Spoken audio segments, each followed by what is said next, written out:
Students, how are you? I hope all of you are fine today.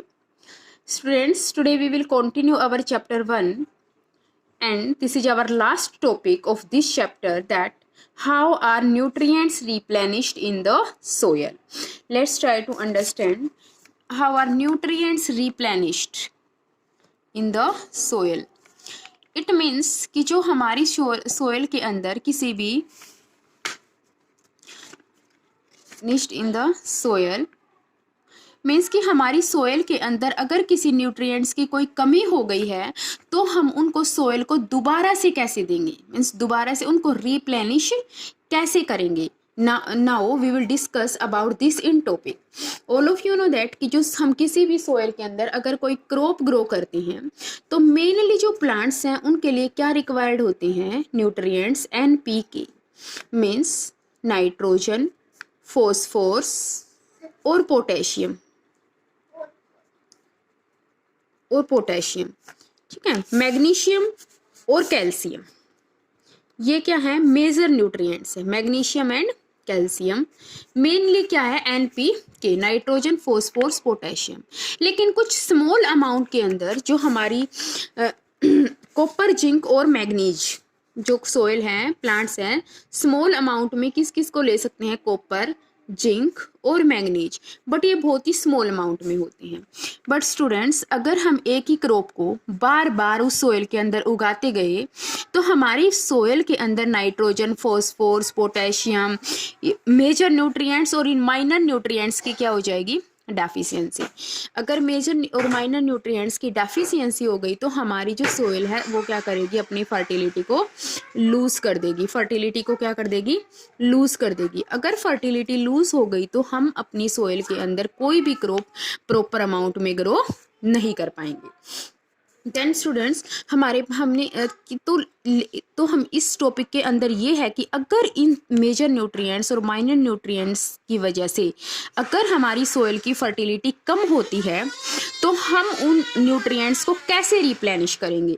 First one है student, by adding manure. क्या add करके, manure. अगर हम अपनी crop के अंदर मैन्योर मीन्स खाद, अगर हम अपनी सोयल में खाद को ऐड करते हैं तो इट मीन्स अगर हम अपनी सोयल के अंदर खाद को ऐड करते हैं तो वो क्या करती है, हमारी सोयल की फर्टिलिटी को क्या कर देती है, इंक्रीज कर देती है. सोयल की फर्टिलिटी को क्या करती है, इंक्रीज करती है. सेकेंड वन क्या है, फर्टिलाइजर. मैन्योर जो होता है वो न्यूट्रिएंट्स को ऐड तो करते हैं सोइल में, लेकिन इट्स टेक टाइम. लेकिन फर्टिलाइजर्स क्या होते हैं, वो भी हमारी सोइल में न्यूट्रिएंट्स की कमी को क्या करते हैं, पूरा करते हैं. दूसरा क्या है, क्रॉप रोटेशन मेथड. अगर सपोज करो हमने एक टाइम पे क्रॉप रोटेशन मतलब कि हमें अपनी फसल को क्या करना पड़ेगा, बदल बदल के बोना है. क्या करना है, बदल बदल के बोना है. तो ये क्या होगा, क्रॉप रोटेशन मतलब एक ही क्रॉप को नहीं उगाना है. अगर हम एक ही क्रॉप को उगाएंगे तो बार बार वो क्रॉप उसी न्यूट्रिएंट्स को लेगी और उस न्यूट्रिएंट्स की हमारी सोइल के अंदर क्या हो जाएगी, बिल्कुल कमी हो जाएगी. तो इसलिए हम क्रॉप रोटेशन मेथड से भी इनको क्या कर सकते हैं, रिप्लेनिश कर सकते हैं. दूसरी बात, जो नाइट्रोजन, अब जो प्लांट्स होते हैं उनको प्रोटीन बनाने के लिए किसकी रिक्वायरमेंट होती है, नाइट्रोजन की. किसकी रिक्वायरमेंट होती है, नाइट्रोजन की. अब जो नाइट्रोजन है, NPK, नाइट्रोजन एक बहुत ही मेजर न्यूट्रिएंट्स के अंदर आता है. अब जो नाइट्रोजन की अगर हमारी सोइल के अंदर कमी होती है तो वो उसको हम कैसे पूरा कर सकते हैं. First one, that is manure, biogas plant. को पता है कौन से प्लांट, बायोगैस प्लांट.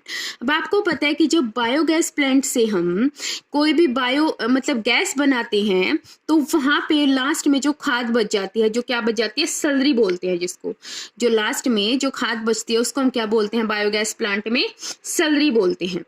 ठीक है, ये सलरी को हमने क्या करना पड़ेगा, ऐड करना पड़ेगा. दूसरा क्या है, जैसे कि यूरिया, इसके अंदर नाइट्रोजन होता है, अमोनियम सल्फेट, फॉस्फेट, इन सब के अमोनियम सल्फेट, अमोनियम फॉस्फेट, इसके अंदर क्या होता है, नाइट्रोजन की अमाउंट ज़्यादा होती है, नाइट्रोजनस अमाउंट ज़्यादा होती है. तो ये अगर हम अपनी सोइल में ऐड करते हैं तो वो नाइट्रोजन को की जो क्वांटिटी है हमारी सोइल में क्या कर देगी, इंक्रीज कर देगी। दूसरा क्या है, क्रॉप रोटेशन मेथड से भी हम नाइट्रोजन की कमी को पूरा कर सकते हैं। जैसे अगर सपोज करो हमने एक बार सीरियल क्रॉप लगाई, कौन सी क्रॉप लगाई, सीरियल क्रॉप, जैसे कि गेहूं है, धान है, ये क्रॉप लगाई, इसने हमारी फसल में कुछ इसकी वजह से हमारी सोइल के अंदर नाइट्रोजन की कुछ कमी हो गई। फिर देन हमने क्या किया, हमने एक लेग्यूमिनस क्रॉप लगाई, कौन सी क्रॉप लगाई, लेग्यूमिनस। अब हमने अपनी क्रॉप को क्या कर दिया, बदल लिया ना। अब लेग्यूमिनस क्रॉप, आप सबको पता है कि जो लेग्यूमिनस क्रॉप के अंदर क्या होता है, इसके रूट नोड्यूल में एक बैक्टीरिया होता है राइजोबियम। कौन सा बैक्टीरिया होता है, राइजोबियम।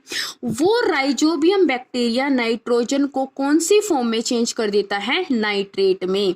नाइट्रेट जो होती है वो नाइट्रोजन की सोल्यूबल फॉर्म होती है, क्योंकि नाइट्रोजन जो है वो प्लांट्स एज इट इज नहीं लेते, कौन सी फॉर्म में लेते हैं, सोल्यूबल फॉर्म में। कौन सी फॉर्म में लेते हैं, सोल्यूबल फॉर्म में। अब वो पूरी की पूरी नाइट्रेट जो है वो प्लांट्स यूज तो नहीं करते, उसमें से कुछ किस में हो जाती है, मिक्स सोयल में। और सोयल, वो हमारी सोयल की नाइट्रोजन की कमी को क्या कर देती है, पूरा कर देती है। Clear students? Now your this chapter is completed. We will discuss some question answers. That short answer type questions, very short, we have discussed earlier. Why are the animals and humans called heterotrophs? आपकी animals को और humans को हेटेरोट्रफ्स क्यों बोलती हैं? आप सबको पता है कि हेटेरोट्रफ का मीनिंग क्या होता है, कि जो अपना फूड अपने आप प्रिपेयर नहीं करते, जो अपने फूड के लिए दूसरों पे डिपेंड करते हैं, दैट आर हेटेरोट्रफ्स। आपको पता है कि जो एनिमल्स हैं, ह्यूमंस हैं, वो अपना फूड नहीं बनाते, they eat the food prepared by plants और eat the meat of smaller animals. That's why they are come in the category of heterotroph.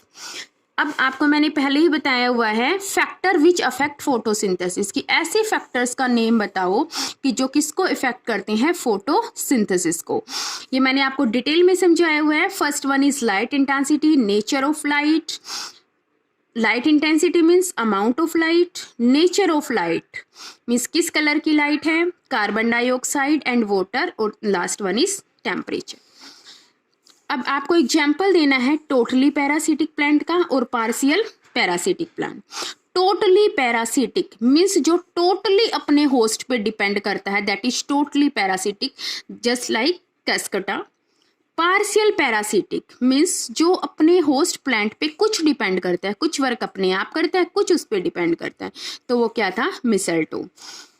Next one है आपका how are the soil nutrients replenished, कि soil के जो nutrients है वो कैसे replenish करते हैं। ये अभी अभी हमने रीड किया है, मैन्योर को ऐड करके, नाइट्रोजिनस फर्टिलाइजर जैसे यूरिया, अमोनियम सल्फेट को ऐड करके, और क्रॉप रोटेशन मेथड से। अब क्रॉप रोटेशन मेथड कौन सा होता है, अभी अभी बताया है कि सीरियल वाइज, मतलब अलग अलग टाइप की क्रॉप आपको उगानी है। जैसे आपने एक बार सीरियल क्रॉप उगाई, उसके बाद आप लेग्यूमिनस क्रॉप को उगा सकते हो, ताकि आपकी सोयल में नाइट्रोजन की कमी को क्या किया जा सके, पूरा किया जा सके। Students, your this chapter is completed today. Tomorrow we will discuss and we will introduce you chapter number 2.